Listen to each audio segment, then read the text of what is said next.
Yeah, it's funny. And let's get real. Like a lot of these politicians, they don't care about people. They don't even care about immigrants. They are invested financially in the sex trades that's going on, the sex slavery, the children, the child trafficking, the gun running, and the drugs. They have sold out. There's basically two sides: people that have sold out America and people that have not sold out America. This is why there's an internal struggle going on in the government, because there are people that have sold out America for their own special interests to profit off of deals that they've made with other countries. And this is why they don't want a wall, because it's going to make it harder for them to, keep their shenanigans up. Anybody else want to? I'm getting tired. I'm just sick of people like that's from inner cities or wherever they from getting upset with elite people breaking the law, coming in your country, upset this, that, and the third. But y'all got an issue with the criminal justice system. But now all of a sudden, because the president in office, y'all want to act like this is a brand new law where people getting separated from the kids, or we don't want illegal immigrants to come in the country or whatnot. And it's the most hypocritical type thing I've ever seen in my life. You can actually explain to people, even like, I know it's a little off topic, but like the pictures of the kids that were separated from the kids. Some people don't realize those pictures from 2014 or even earlier than that. And they want to keep coming to the defense of the children that they don't even know. And then the Time magazine picture where her, the little girl in that the cover of that magazine, her father had to come out and let them know what the real story was. So, people out there that just keep trying to come to the defense of illegal immigration, it makes no sense. If you get caught driving without your license, you get caught with a bunch of drugs in your car, you have your children in the car, they're going to separate you from your kids. So why are you still putting all these other countries first and not putting yourself first? You feel me? Get a little too, by the way. Okay. And just to go on what Mike, let me just say this real fast. That to top up what Uber guy said. That also was a result of Reno versus Flores. It was a court decision, where if you do come across illegally, you have to be separated from your parents because your parent is breaking the law, right? And just as if there were any criminals in the U.S., you get separated from your kids here, you don't get to go to jail with your parents. It's ridiculous. Plus, it's been debunked in the sense that most of the kids that are coming here, their parents sent them. So it is good to check them out because a lot of those people are trafficking them, right? Or they're coyotes. Their parents have sent them with a coyote. So their parents are already, if they're not here in the country already, they're in Mexico. So most of those kids weren't even being separated from their parents. Like that was the story. They were being sent here by themselves. Yeah. Right. And same another part, you tell people that they don't want to hear now. Go ahead, my bad. And you can prove it. Another part is, okay, this is what gets me, okay, because I know a lot of women and, I dealt with this in the judicial system myself. If, a parent commits child abuse to their child here in the United States, okay, if you whip them wrong, or, if, you don't take care of your child properly, you don't feed your child properly, okay, the state will come get your child and they will charge you with child abuse. Okay. So I don't understand. And then if, you do too bad, whip them or, beat them or, starve them to death, that's, or, play with them, in a sexual way, that's child molestation. Okay. So if you commit any of those criminal acts here as an American citizen of this country, you going to jail. Okay. Yep. Period. Ain't no questions asked. Your child is awarded the state. Your child going to the foster care. You will never see your child again. Okay. And, hopefully you got a grandparent to take your child, so you can see your child again, but you will not see your child again ever. Okay. In life. And you will go to jail. So I don't understand how these people from these other countries who are illegal immigrants, okay, can send their child over to another country and then get that country to feel sorry for them for sending their child over here that they shouldn't sit in the first place. Okay, and then want that country demand for that country to take care of their child that they didn't send across the border. Okay, and then if they didn't send them, with some dangerous people, okay, They probably didn't, get inform their 16-year-old, 14-year-old, look, you might have to do something, okay, before you get to the border. These people I'm sending you with, if you make it, okay, that's a chance that their parents took and sending their child. Okay, they knew good and well the people that they were sending their child with was dangerous people. Okay, so that's child endangerment and that's child molestation. Okay, no matter how you look at it. So I don't understand how, they getting off of the free, we got to feel sorry for them. I don't think so. I have a tape of Obama saying, don't bring your children to the border. The message absolutely is don't send your children unaccompanied on trains or through a bunch of smugglers. Do not send your children to the borders. If they do make it, they'll get sent back. I saw that. I snatched that up so fast and made a copy. Because people are gonna try and they're gonna try and scrub that from YouTube or something. But yeah, don't bring your children to the border. They be sick when you hear how he say it and everything. Like he say it almost just as bad as Trump or whatever. Like he said just as bad, just as vicious. Like you come here, it's a wrap. You're getting separated. It's just that simple. Everybody wanted to clap. Now all of a sudden they mad. Oh, that's crazy. Yeah. I actually sent you several articles. We're Googling from Obama. The articles that I sent you in regards to illegal immigration. This was back when Obama was president, not when Trump was president. And that's what kills me. How come these people wasn't standing up like this when Obama was sending all these illegal immigrants back? Okay, and enforcing the law. They weren't talking nothing then, but Trump, it's a big problem. Because they're brainwashed zombies, and they have goldfish memories. Because I have that too. I have Hillary and Obama, and I think it was Dianne Feinstein. I snatched that up, made a copy too. I found the tape of her going to the border to check it out, and speaking on illegal immigration and all these people. Like, I mean, Don't leave Bill out of this. Bill tried to say it. I thought I said Bill. Yeah, Bill, Hillary. Yes, there's a whole speech where Bill is talking about it. People are like, yay, Bill. No. Well, Bill and Hillary, boy, hit Haiti hard. Okay, they're Haiti rapists. They don't only rape people; they rape countries as well. Okay, they suck Haiti dry. But I digress. I shouldn't say that's ABS line. I should be like, I am going off on a tangent. I'll say that. All right, next. I like it.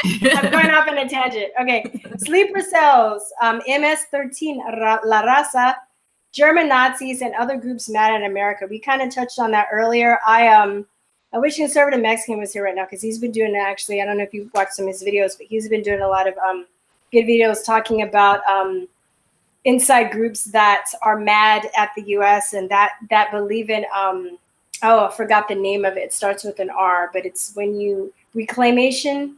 I think reclaiming the land, saying that America is stolen land and they want to reclaim it back. So there are people that are here that by any means necessary, they will kill people. They will, to get people off the land because they believe it's theirs. Which in a sense is true, but then why don't we go back and just go all around the world and give people back their land?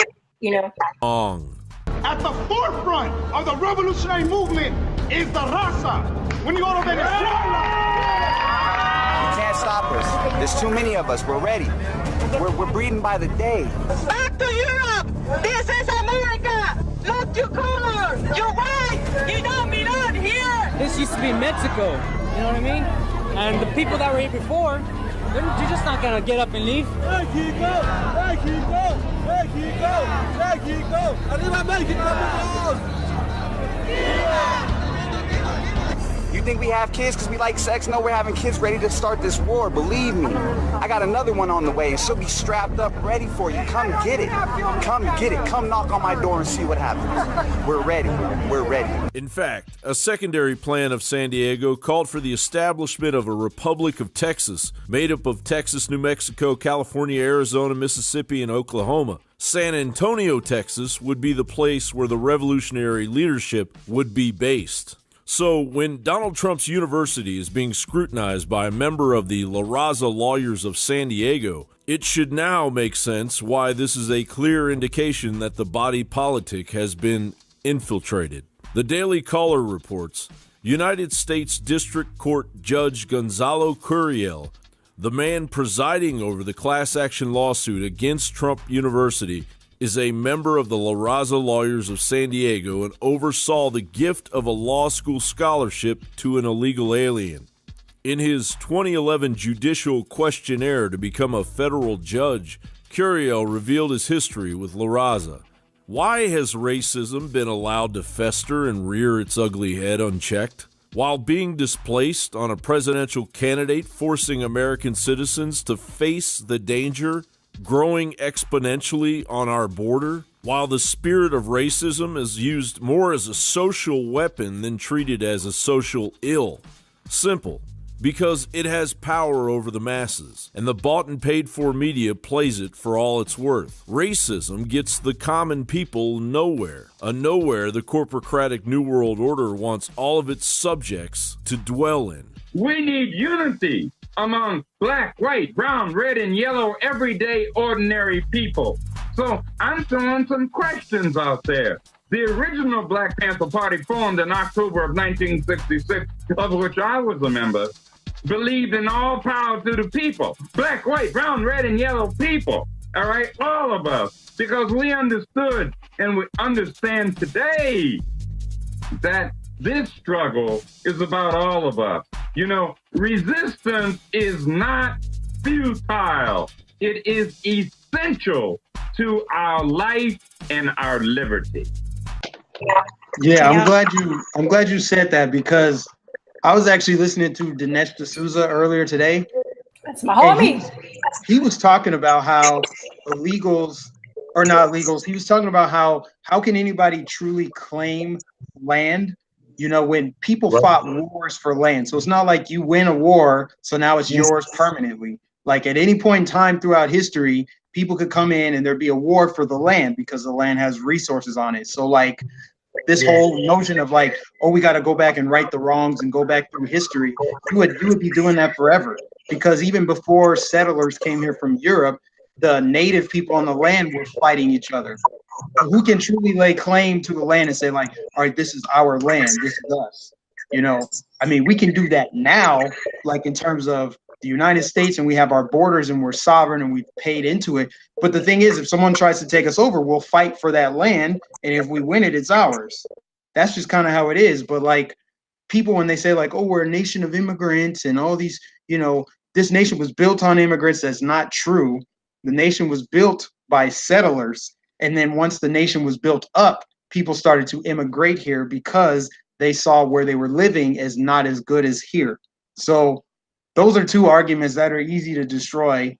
You can defeat those arguments when they come with that talk, because I can't stand that when people say that, like, yeah, you know, this is land that they're fighting for and they're coming back for it and they're trying to reclaim the Mexican territory, which is all of the Western U.S., California, Texas. It's Azad land. It's what? Azad land or something. Oh, okay, yeah. Whatever it's called, you know.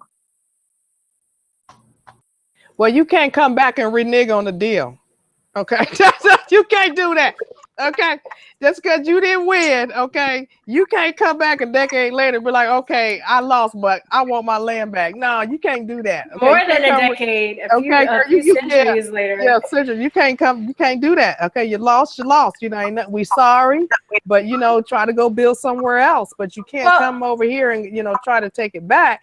You know, and, you know, flooding all your people over here to, you know, to the areas is not going to help you get it back, because, you know, this is, you know, the United States of America. This is their land and they have the right to do whatever they see fit with it.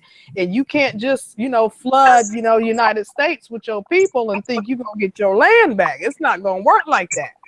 Okay? Well, and it's not going to work without realize. Sorry, I didn't mean to cut you off. It's not going to work without resistance. And then B, I'm not sorry, because it's like it didn't even happen to them. These people that are crying about this stuff, like they weren't even born. Like neither were we. Right. It's not our issue. Like I don't like. It's the DACA babies. It's all the DACA babies. Well, there are people that are from Mexico though that come here too, and they want that back, and they're, you know, La Raza, and MS-13. I was talking about like how it looks like the Democrats are using MS-13 as their muscle to get stuff done. Like they're using the gangbangers and the lords. That's why they're also protective of them, right? They want to keep their shenanigans up with the drug running, child trafficking, the whatever they're doing. And they're using MS-13 as a way to, you know, terrorize and kill off, you know, people that are standing in their way. Right. But yeah, I mean, I don't think that oh, Chinga la Migra, if Conservative Mexican comes, did you guys look at, I sent you guys something, I know I sent you guys a bunch of stuff. Did you guys see the Chinga la Migra? No, I didn't don't see even that. know what you just said. Okay, I see what it is. Chinga means like I know the what F they word. said. It means like F. I'm trying not to curse. I know I curse. I'm trying to, but it means like the F word, and it's like so La Migra is like the immigration, right? So it's basically a group called Chinga La Migra. I'll put it in the links so other people can check it out. But basically, they're having a tour around the U.S. and it means F immigration. And they're going around basically trying to convince people to, I guess it's on board with like abolishing ICE and saying they don't need immigration. But they have their own YouTube channel. And I'm just like, they're preaching hate and violence and they're still on YouTube. This is ridiculous, you know? You know what? They can try to do whatever they want to do. They can all float on boats all throughout the United States. Okay, they don't understand. Okay, because you know I come from military, and I know people federally, and I've worked with the government. These people cannot come over to this country and think that them standing up and protesting is going to change anything. Just like Mo said, this country is a land of laws. We have laws that will be enforced.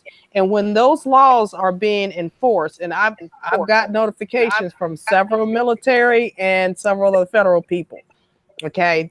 You know, there's treasonous acts going on. There's a lot of people obstructing justice. Yeah. You know, I have a current case now with USC where a Hispanic police officer thought he could just come up and elbow me 2 good times and think he was going to get away with it. Okay, but now we have the University of Southern California that's protecting this police officer. But they also have all those other cases where, you know, the gynecologist was having, you know, his fun with all them girls over at USC for over decades. He was playing with little girls. And now they got over almost 500 lawsuits coming against the schools. So they covering up for these men that's doing things to women. And see, we got stuff like this, you know, going on across the United States. And the majority of the school is Chinese. Okay, it's Chinese. So they're bringing this, you know, kind of stuff, you know, into, you know, our country, which isn't good, you know, for our American children. And, you know, it's just not China. We got a whole lot of other countries doing stuff here in the United States that people, you know, need to comprehend. You know, they are not over here to play nice with us. And our children are here to take away from us and change our constitutional laws, change our political system. And a lot of them, you know, is, you know, the legal immigrants that didn't have them anchor babies over here. And then, you know, they got the first generation, the second generation, the third generation. So we dealing with all their children and their children and their children.